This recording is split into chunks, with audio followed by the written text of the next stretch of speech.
Заедно ќе направиме 5 нови мегапаркови во Скопје. Газибаба, Чаер, Аеродром, Кисела вода, Ѓорче Петров ќе имаат паркови со спортски зони и со пешачки патеки. Скопјани, да ставиме крај на лошото менаџирање на градот. Од оваа изјава полна ветувања на градоначалничката Данела Арсовска поминаа 2,5 години.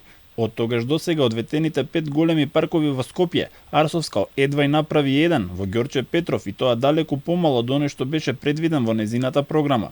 Жителите на Газибаба и Чаир ветените паркови од Арсовска може да ги видат единствено на фотографиите од незината програма, а малку надеж имаат граѓаните од Кисела вода и Аеродром каде се гледа единствено механизација која стои со месоци, но големите зелени површини налик на градскиот парк, кој што ветуваше Арсовска, се далеку од готови. Зад мене е локацијата каде што требаше да бидат еден од големите паркови кои ги вети градоначалничката, но освен смет и дива вегетација, за сега нема изгледи дека наскоро ќе има парк.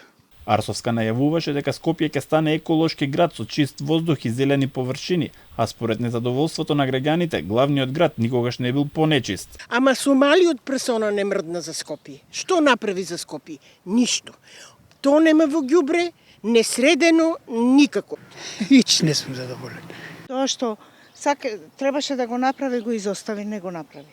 Дојде женава, не може тој хаос да го среди никако. Се позачистени, ама некаде се пуни ѓубре.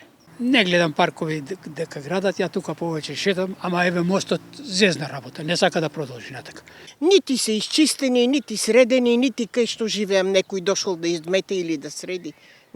Не сум задоволна од неја, ништо не направи за Скопје. За потсетување, Арсовска пред изборите напомена дека парковите ќе бидат изградени со урбана опрема, спортски зони и пешачки патеки, а во рамки на програмата и реализацијата на овој проект за изградба на новите 5 мегапаркови, а празни беа и ветувањата дека градот ќе сади по 101 нови садници секоја година.